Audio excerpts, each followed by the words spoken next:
Hi, both. Hi. Hi. So you're welcome to Sports of Hope Worldwide. Um, I know you are coming from Society of New Americans, your board of directors. You're welcome, Narcis. You're welcome, Vedast. So in this meeting, I've prepared for you some hard of copies containing some information I'm going to be using. You can take these copies and we're going to be listening to these copies to see these terms I'm going to be talking about cross culture and culture competence. So, welcome. So we are going to see a couple of points. I'm going to be emphasizing much more on cultural competence, and I'm going to be emphasizing on the partnership we're going to be having together. We're going to have community partnership.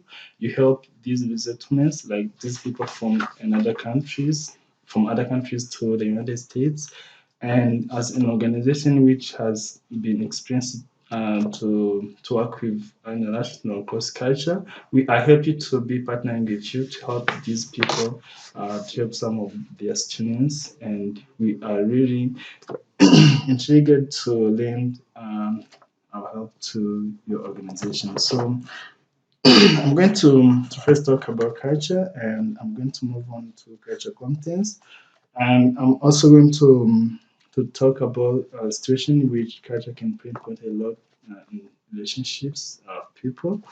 And also, I'm going to talk about how our employees who are going to be working with these communities understand their own culture versus this religious, gender, sexual orientation, physical ability, and culture. So I'm going to start highlighting few points. Though people around the world from different societies have their own culture, it requires each individual to have ability to learn and adapt to new culture. So these people are coming from outside the states, maybe from Africa, Asia, from Europe. These people need to understand or need to learn our culture, and also we need to learn their own culture because we're going to be working closely with them, and we need to understand what they take as norms, beliefs, religious, and their food rituals. So once we understand all these, we are going to have a clear understanding of which partnership we're going, Spokes of Hope Worldwide is going to be having with Society of New American, and how we are going to be monitoring um, our employees, or how we are going to be managing culture of our employees versus culture of these people. So when moving from one place to another, we have to be exposed to new culture. For instance, we are working from New Hampshire, and we are going to be having people from different countries, and you have to understand maybe some determinants of culture we are going to be exposed to. So those determinants of cultures can be varying depending on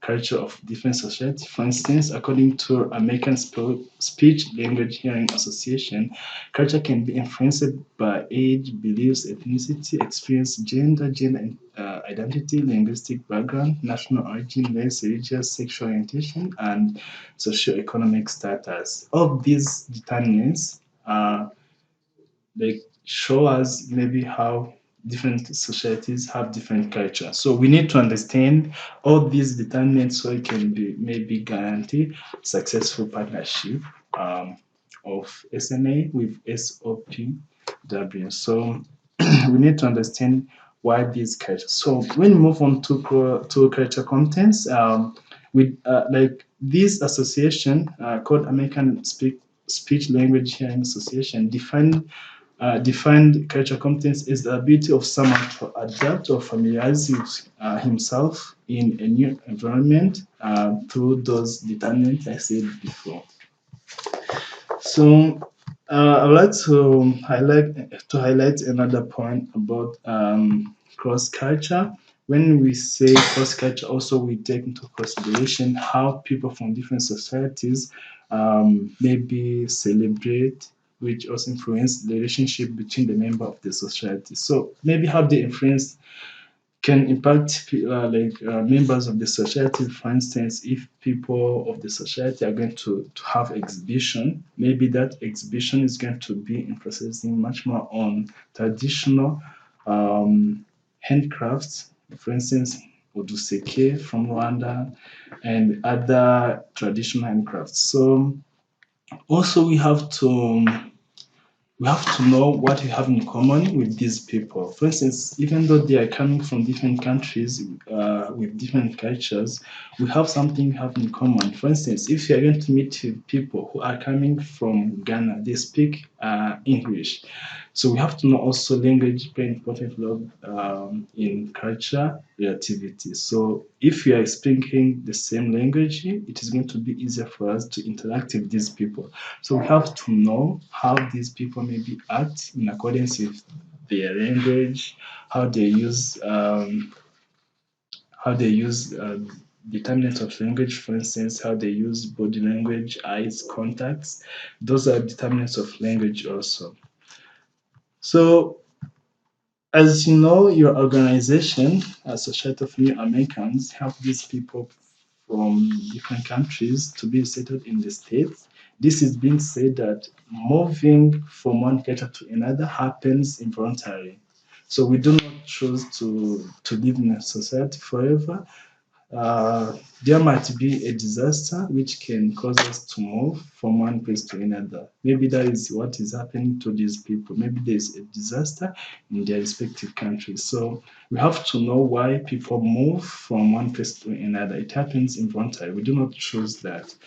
So even though we might choose that, it is a matter of pursuing maybe career goals or pursuing business opportunities. Yes. But that is also how maybe people see, like, like go in a certain location to find maybe means of lives. So you have to know why these people moving. So when we talk about cultural beliefs, according to the website well.org, cultural beliefs influence health related. So if we talk about health related, we need to understand how these people maybe they take serious or they take care of their health, or which food rituals maybe they take as serious food to take.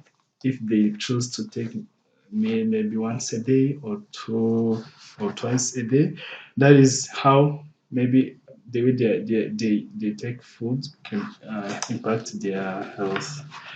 And and also according to the website appsychology.org,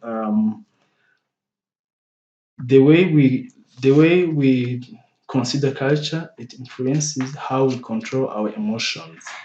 So if we talk about culture, we also have to identify how we control our emotions. So the way we act, the way we interact with each other, it impacts our emotions. So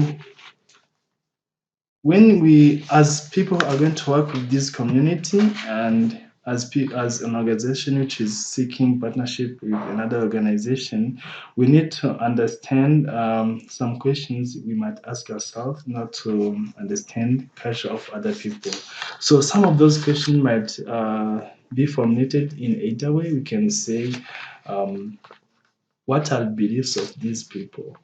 What is cultural activity of these people? So do these people maybe talk much about their culture? Do these people try to convince other people to agree with their culture? So according to Forbes magazine, being proactive and exploiting culture stereotypes helps to relieve culture bias. So when we are asking those questions, we might find ourselves being exposed to culture biases. Maybe we are going to talk much about our culture and ignore others' culture.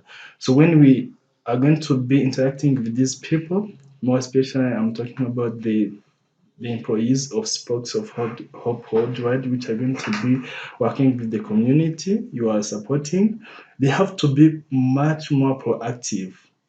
When we talk about being proactive, it means if you are speaking on behalf of someone and maybe that person is trying to convince you, you have to also raise or speak up your mind. So that is being said, if you're asking that person some of questions or clarifying questions, you're trying to get the insight or the idea of that person, why maybe he or she is talking about his own culture and ignore your own culture. So to be proactive can help us eliminate culture bias.